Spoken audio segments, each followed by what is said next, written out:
and you can only take 3 things with you.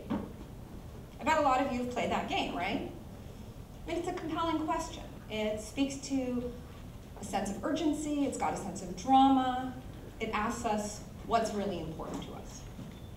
And it speaks to something that's fundamental to human history, human experience, leaving our homes forever. Well, right now, we're in the middle of one of the largest migrations in human history. And I'm actually not talking about the migration that's happening in China, where millions and millions of people are migrating from the countryside to the city, an experience that, of course, happened in lots of other parts of the world during the Industrial Revolution. I'm talking about a migration that's even bigger in terms of the sheer number of human hours of consciousness that are currently migrating from the offline world to an online world. Last year, Americans alone spent 124 billion hours online. And the rest of the world is catching up. This year we'll spend more than 1 trillion hours around the world, not online, not offline, where we've been living for millennia, but online. Of course, it's a little bit different from our previous migrations because unlike the move from the old world to the new world on the Earth, this is a migration where we're still going to have a foot in both worlds, right? We're still going to go for walks in the woods. We're still going to sit down with our friends over a glass of wine. We're still going to have to change diapers, I'm afraid. So, when this migration is over, we're really going to be living in 2 worlds. And we have to think about how we want to make that migration work for us. We have to think about what it is that we want to pack. What is it that we want to leave behind? So today I'm going to suggest 3 of each. 3 things I think we need to pack for our new online lives, and 3 things we can leave behind. And I want to start with the most important thing for us to pack, which is meaningful connection. A lot of times when I hear people talk about their anxieties about the online world, it really is this anxiety that we're losing the ability to connect. Some of you may have read Sherry Turkle's truly excellent book, Alone Together, or heard her speak about the research she's done in which she observes how we do sometimes lose that ability to connect when we go online, when we're dealing with screens or Twitter or our text messages. But we don't have to leave our knowledge of connection in the offline world. We have centuries of experience connecting with one another as human beings. We know something about what it takes to connect. We know that connection takes compassion, right? It can be hard to find that compassion when we get a really mean email from someone, right? There's that temptation to just hit reply and let this person know exactly why they are the world's biggest idiot.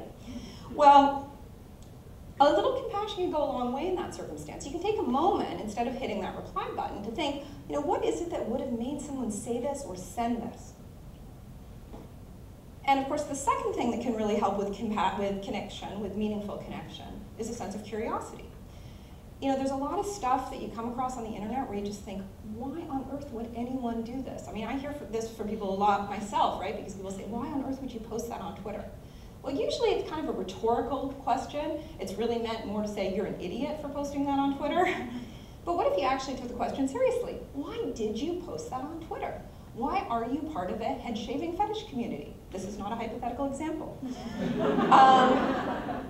That curiosity is what lays the groundwork for us to actually connect with that person instead of simply condemning them. And of course, the third thing that really helps with connection, that allows us to build on that compassion and curiosity, is a sense of just being able to listen. So often, I find myself, partly in the pace of the internet, the rush, reading the first paragraph of the blog post and thinking, I have got the most awesome comeback to this idiotic blog post, and I will be able to tell them exactly why they're wrong. And I never even quite bring myself to read the next paragraph that maybe changes the tone a little bit. And of course, that translates to just about anything you can do online, right? Reading somebody's Facebook page, watching a YouTube video, whatever you're looking at, instead of just moving on to the next thing or moving on to your reaction, you can actually slow down and listen. And through that listening, you create the opportunity to connect. And just because you're online doesn't mean that connection is impossible. In fact, precisely because you're online, you have to challenge yourself to bring your sense of connection with you. That brings me to the second thing we need to pack, which is attention. And attention often feels like it's in really short supply online, just because there's such an incredible pace and there's so many distractions, right? The internet's kind of a magpie hell. You know, you're looking at this viral video, and then over here there's a cool new game, and then there's this picture of a kitten with a quote from Gandhi, except Gandhi didn't actually say that. And then, you know, it's just, there's always that next thing, right? And when there's so much to distract you, it can just be very hard to find the attention to be with whatever you're looking at in that moment. But we can find a caliber of attention online. You know, offline, when you lose attention, there's feedback, right? You step in front of the car and it honks. Your eyes drift down and someone says, please, my eyes are up here. You don't get that feedback. You don't get that feedback online. So it's up to you to marshal your own attention, to resist the constant distraction. And when you think about it, precisely because there are so many distractions online, because your attention's being called in so many different directions, when you do give someone your full attention in that world of infinite possibility, it is an incredible compliment. There's a third thing we really have to pack for our lives online, and that's downtime. Now, many of us equate downtime with the off switch, as if the only way to relax is to turn off the computer or put down the phone. And I understand that, right? Because as long as the phone is on, it's buzzing. As long as the computer's on, you're getting an email. As long as the TV is on, there's more messages being pushed, Twitter's coming at you. I mean, it's very overwhelming. But we can claim some downtime while we're at our computers, while we've got our phones in our hands. We can find ways to play. I mean, come on.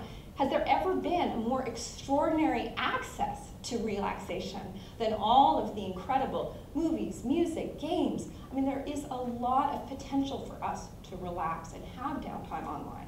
We don't have to assume that just because we're sitting down at a computer, we're working, we're on. We can learn to relax online.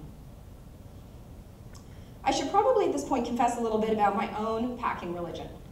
If you'd met me in an airport a couple of years ago, you might have thought I was about to go on a round-the-world trip for 6 months, when in fact I was just going away for the weekend. I just had to bring an entire suitcase with me to prepare for all eventualities, right? You know, God forbid you should go away for the weekend to Victoria and forget to bring a ball gown in case there's some sort of unforeseen cotillion. And here's what I've learned. What I've learned is all of that stuff really weighs you down. It is baggage in every sense of the word. And as we pack for our online lives, we can make a decision about what baggage we want to leave behind in the offline world. And the first thing I think we want to leave behind in the offline world is this idea of work-life balance. Sounds kind of crazy, right? Because I was just telling you guys about downtime. Well, you know, the whole idea of work-life balance is based on this idea that work is some kind of radioactive biohazard. You know, work is this poison that's eating into our souls. But work doesn't have to be like that. Work can be something that sustains us, that excites us, that allows us to express our passions, our interests. We can do work that our children would be awestruck to see us do. And we can find that work, we can do that work, we can invent that work online. I'm not just talking about, you know, putting up a LinkedIn profile that says, would somebody please like to hire me as a travel writer and send me to Indonesia?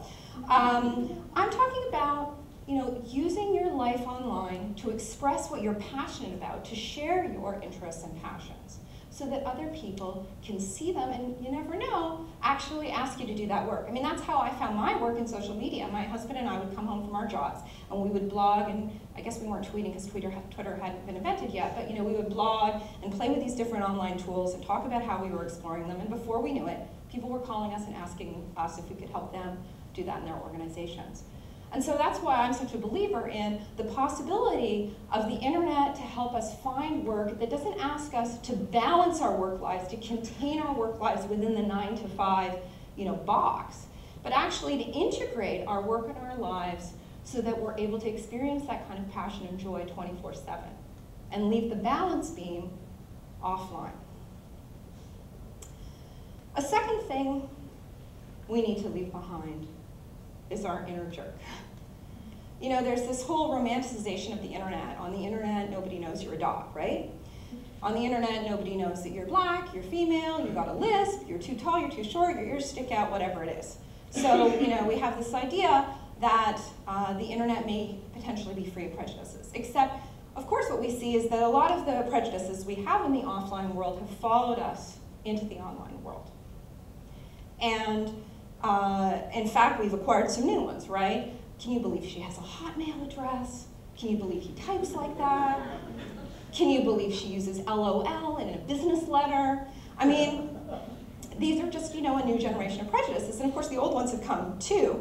I mean, it's quite extraordinary. There's really nobody you could think of to hate in the entire world who doesn't have a website or 10 dedicated to hating them. But it doesn't have to be like that, right? I mean, all of those prejudices, all of that schmuckiness long predates the invention of the internet. And when people point out how hostile the internet can be, it's as if somehow the internet is what invented people being mean to other people. But that's not the case, right? I mean, we can make a decision that as mean as we have been, we don't want to be like that online. And in fact, part of what makes that meanness seem so tangible online, which is that there's a permanent record of it, that can work for us. Because when we know there's a permanent record, maybe it causes us to reflect a little bit on who we are and how we want to treat each other. And maybe we don't want to be those giant schmucks that we've been, for centuries. And of course, there's one more thing that we want to leave behind in the offline world. And I alluded to it when I told you the story of my giant suitcase, which is the stuff, right? I mean, you can call it consumerism or materialism, any kind of ism you want. We are addicted to stuff. And it's literally killing us, right? If you think about the major environmental, economic, and social problems we face, most of them have to do with our stuff obsession. Climate change, the gap between the 99 and the 1%, the giant field of plastic floating in the ocean. I mean, these are all reflections of our fetish with buying objects. And again, we're starting to take that fetish into the internet. I myself spend a really disgusting amount of time looking at shoes on the internet, and I'm not sure that's maybe the highest calling. And yet, it's possible to make a different kind of decision. In fact, it's even possible for the stuff fetish to get softened a little online if we just decide to pin all of those shoes instead of buying all of those shoes. And maybe the buying we do online can have a lower footprint because it can be digital products like ebooks and MP3s, and even, believe it or not, we can even have satisfying experiences online that don't involve exchanging a single dollar.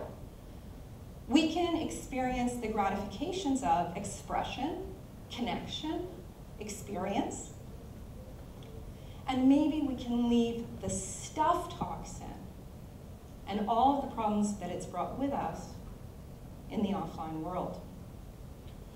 Of course, as we think about all the things we will be so happy to leave behind, there are things that we are going to miss as we leave them behind. We are going to miss that experience of getting together with a friend we haven't seen in years and catching up on all the amazing things she's been up to by having a glass of wine together. We're going to miss the experience of curling up with an actual ink on paper book. We are going to miss the experience of meeting someone for the very first time and not knowing anything about them because we couldn't Google them. But in all those cases, there's a flip side too, right? I mean, you get back together with that old friend you haven't seen in years, and you know what's going on in her life because you stayed in touch on Facebook. You may not curl up with a book. It might not be a print on paper book, but you hear about a book and you can go get it and start reading it this minute because you can download it to your Kindle or your iPhone or whatever device you like to read on. And that stranger that you're meeting, yeah, you've Googled him first, and as a result, you're not wasting an hour on chit-chat. You're actually able to discover what it is you have in common, what can connect you, and jump right into a meaningful conversation. We're the generation that gets to discover those new joys. We're the ones who get to say, wow, this is pretty cool. I didn't used to be able to do that, and it can be pretty amazing. Last summer, my kids actually had a moment of boredom. It doesn't happen often anymore. And they said to me, Mom, what did kids do before there were iPads? And I looked at them and I said, what do you mean, what did kids do before there were iPads? What did you do before there were iPads? It was only a year ago. And that's how quickly the analog disappears. That's how quickly it can vanish as we move into this new online and offline hybrid existence. That's how quickly we can forget what it's like to live offline. And that's why it's important to think about it really carefully now, to make thoughtful choices while we still have the time to think about how we want the online world to look and how we want to live there. Not while we're fleeing a burning house.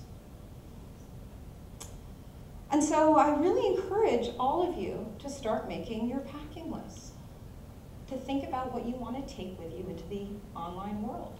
Write it on a piece of paper, write it in a notebook, write it in a blog post, put it up on a Pinterest board. Think about what it is that you cherish about the analog and what you hope for in the online world.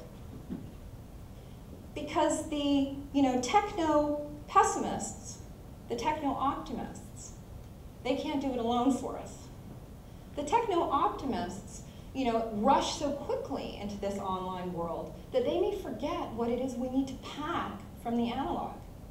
And we can just as easily lose by following the techno-pessimists, by hanging back from the online world with all of our anxieties about it, that by the time we recognize we are moving online, it's too late to shape that world in the way we want to see. So I've started making my packing list, and I hope you'll make yours and share it. Thank you.